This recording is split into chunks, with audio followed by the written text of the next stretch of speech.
We've got some breaking news we're following right now. We want to take you live to Northwest Washington. Mayor Muriel Bowser speaking about bad fire this morning in which a firefighter died in the line of duty. Let's listen in. Lieutenant McCray joined the fire department as a member of Cadet Class 4 on July 31st, 1989.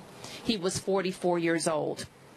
In July 2007, Lieutenant McCray's cousin, firefighter James McCray, also passed away in the line of duty as a fire department employee. Today is a day to mourn the passing of the lieutenant and comfort members of Engine 6 who lost a brother and a leader. Lieutenant McCray is the 100th member of the department to perish in the line of duty. As a city, we take care of our own, we take care of our firefighters, and we will soon have details of how members of the public may support the McCray family. Another firefighter was transported for care here to MedStar and has since been released.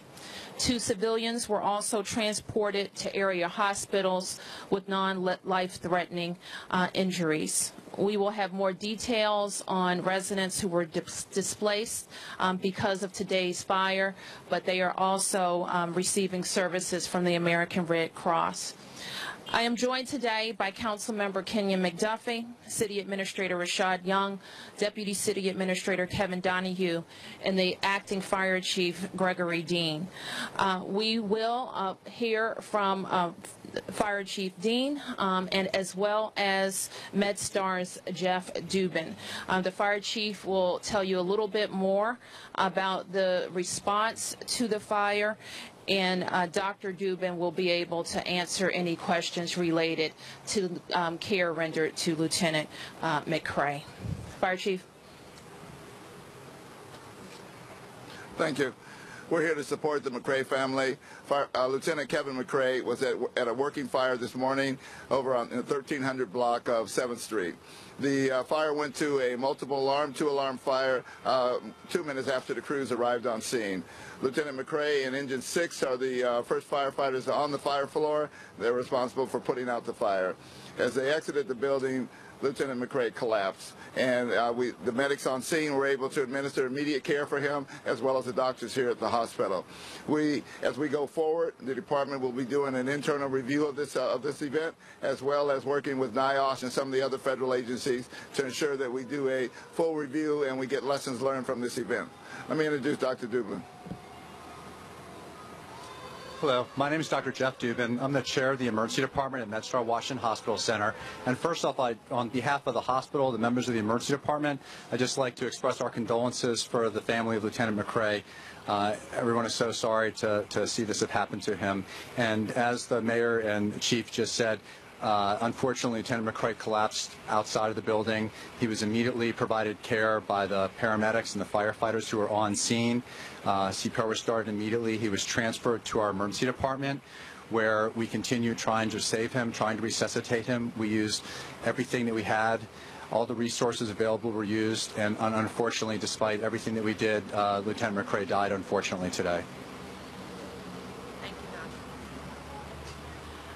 I also want to thank Councilmember Kenya McDuffie, who arrived to the hospital shortly after we did, to support, of course, the McCray family, but also to speak for the council in his role as chairman of the Oversight Committee for the Judiciary.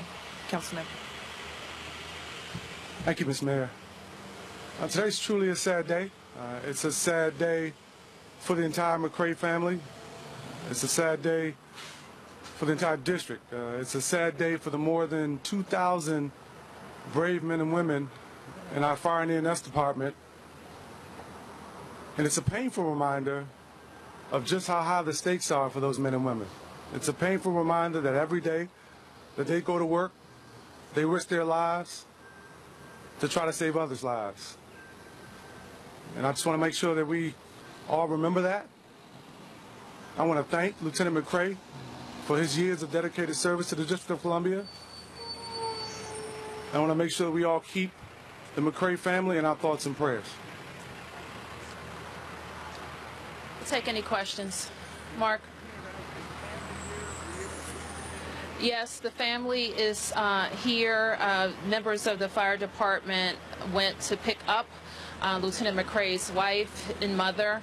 I was able to meet with them, of course.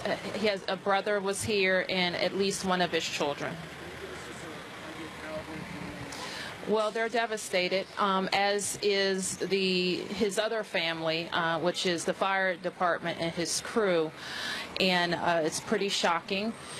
And it's compounded, I believe, because this family endured another in the line of duty death of Lieutenant McCrae's cousin in the not too distant past.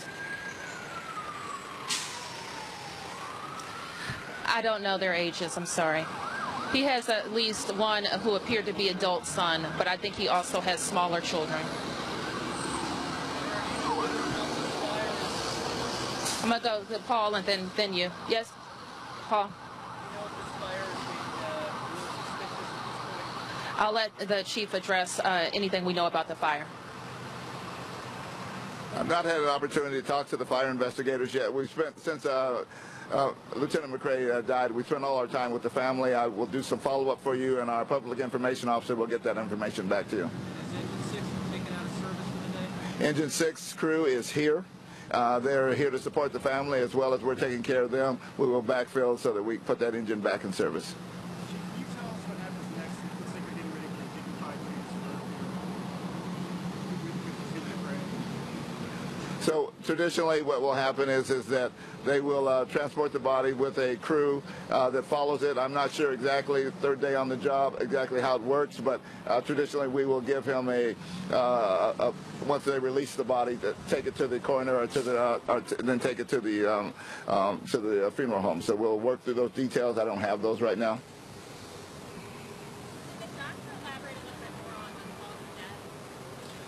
Well, I understand the medical examiner is involved, and so in terms of trying to think what the cause of death is, I think we'll have to wait for the medical examiner to have that, to find that out. I will say that the way things look, we would call this a sudden death, which unfortunately affects, 400,000 or 500,000 people in the United States every year. And typically it is a heart problem, but you just don't know that until after the medical examiner does due diligence and can give you the final cause. So it's just, at this point, it's just postulating. We're just not sure. We'll have to wait. You are listening to a live news conference that is going on right now from outside of MedStar. Very sad day as we are learning for the city of Washington, D.C. We're learning that Lieutenant Kevin McCrae, firefighter, was fighting an apartment fire this morning that happened in the 1700 block of 7th Street in Northwest. When he exited the building, he suddenly collapsed outside the building. No cause of death has been given just yet.